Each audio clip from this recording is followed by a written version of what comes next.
मैं पहले तो आपसे ये समझना चाहूँगी कि जिस तरह से एक बड़ा बैलेंसिंग एक्ट और एक ऐसा रोल प्ले किया कलीदी आई वुड से मौलाना फजलुर रहमान ने 26वीं आईनी तरमीम में, वो एक ऐसा काम था जो शायद हो ना पाता अगर मौलाना एक्टिव ना होते।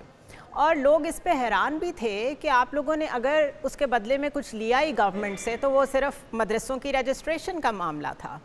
तो इस मामले का ब्लॉक होना ऐवान सदर में जाके ये हुआ क्यों? क्योंकि अगर गारंटर्स बीच में पीपल्स पार्टी के थे तो हम तो समझते हैं वो लोग पॉलिटिकली चीज़ों को बड़ा ऑनर करने वाले हैं। तो आपकी क्या असेसमेंट है आपकी जमात की कि मामला यहाँ तक क्यों पहुँचा? देखिए, ये जो बिल है ये बिल इस वक़्त जो पार्लियामेंट में पेश हुआ है, हुकूमत की तरफ से पेश हुआ है। हम्म। वज़ारत-ए-क़ानून ने पेश किया है। हमने हमारी तरफ से पेश नहीं हुआ।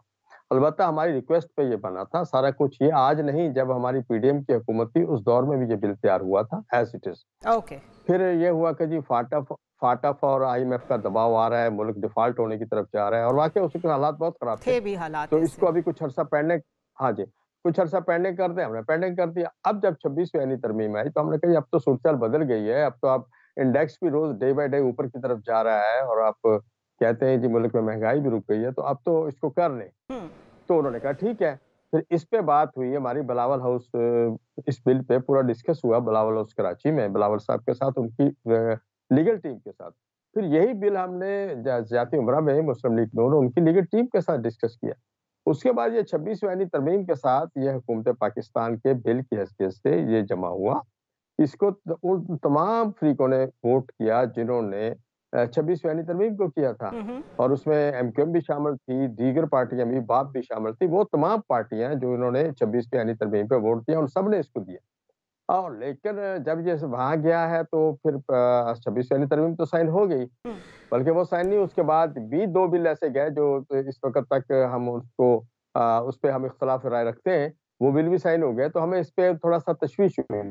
तो कहने लगे थोड़ा-सा इसमें मसला है, आप भेज रहे हैं। तो हम्म। वापस आया तो पता चला कि कंप्यूटर एरर है और 20 या 21 का कोई मसला था, इसको हम ठीक करते हैं।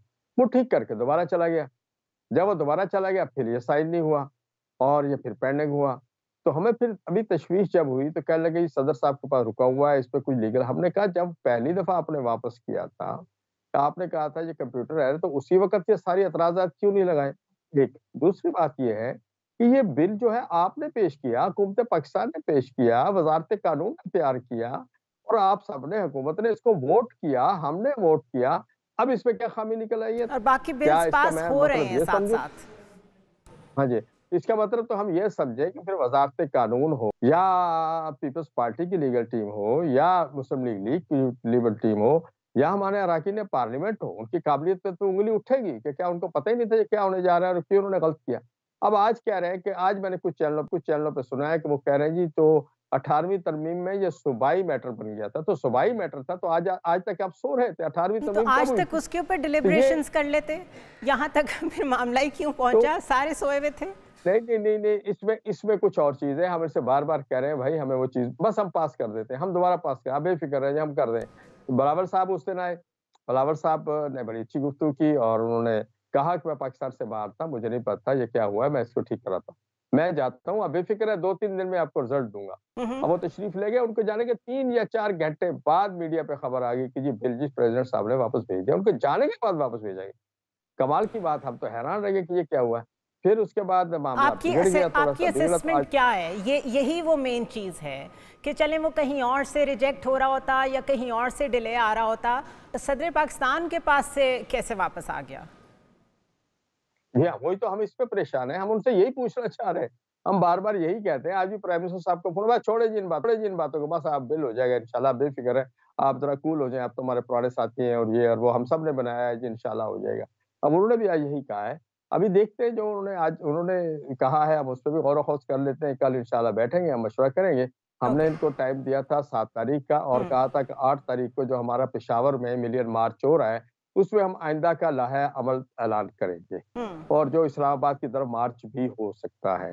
तो उसपे हम कल बैठ के बात करेंगे, कल मौलाना साहब से बात होगी तफ़सीलन, वो अपने साथियों को, पार्टी के तमाम अरकान को एतमाद में लेंगे पेशावर में ओके। और इंशाल्लाह उसके बाद परसों हम कोई ज़िम्मेदार और एक चीज़ में और मैडम एक बात, आज तक आपको याद होगा टीवी पे हर अदारे की तरफ से ये मदारस को हम कौमी धारे में लाना चाहते हैं, मदारस की रजिस्ट्रेशन होनी चाहिए, मदारस को निज़ाम ठीक होना चाहिए, मदारस में यह तो आज मदारस वाले खुद खड़े हैं आपके दरवाजे पे हाथ बांध के, आपका बनाया हुआ बिल है, हम कहते हैं इसको पास इस पर दस्तखत करो यार, क्या कर रहे हो?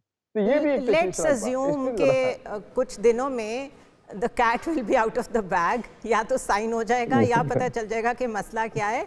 एक और चीज़ बताइए, फैसल वाडा साहब की मौलाना से जो मुलाकात है और उसके बाद उनकी जो प्रेस टॉक है या उनकी जो गुफ्तगू है, उसमें जिस तरह लोग इसे रीड कर रहे हैं वो ये कह रहे हैं कि सिर्फ ऑप्टिक्स में चीज़ें जैसे नज़र आ रही हैं वैसे हैं नहीं, और वैसे भी फैसल वाडा साहब जब किसी से मिलने जाते हैं तो यही समझा जाता है कि कहीं और का पैगाम लेके जा रहे हैं। तो उस पर आपकी क्या राय है या आपकी क्या इन्फॉर्मेशन है? शायद वो जो अपना शेख रशीद साहब ने खला पैदा किया उसको पुर करने की ये कोशिश कर रहे हूँ, और पुर हो जाएगा इस तरह की कोई बात, मेरे ख्याल कोशिश तो हो रही है okay. तो वो तो लगे हुए हैं, लेकिन मैं एक बात कहूँ कि इसमें हमारे पास कोई ऐसी तजवीज़ फिलहाल नहीं आई कि हुकूमत कौमी हुकूमत होनी चाहिए या नई हुकूमत होनी चाहिए, और मुझे तो ऐसा नजर आता है कि ऐसा बन भी नहीं सकती। ये कुछ और बात हो रही है, जिस बात को बात का ये होता है कि हम शोशा को छोड़ देते हैं ताकि उसकी आड़ में हम कुछ और काम कर लेते हैं। जिस तरह 26वीं तरमीम का शोशा छोड़ दिया गया था और उसके बाद वो एक ऐसी रात को उसको फाइनल कर दिया गया जब मीडिया भी रेडी नहीं था, कोई भी रेडी नहीं था, एकदम इजलास भी हो गए, वफाकी कबीना से वो अप्रूव भी हो गया। लेकिन बहरहाल मैं इस पे आपको थोड़ा सा डिग करूँगी डीप। वाडा साहब ने कहा कि मैं मौलाना के साथ इसलिए कनेक्ट कर रहा हूँ कि पॉलिटिकली मैं समझता हूँ कि जिस तरह ये चीज़ों को देखते हैं वैसे ही होना चाहिए, और भी बहुत तारीफ़ें की। और ऑफ कोर्स मौलाना Fazlur Rehman has a political weight जिसको कोई डिनाई नहीं कर सकता when it comes to the main stream politics of Pakistan.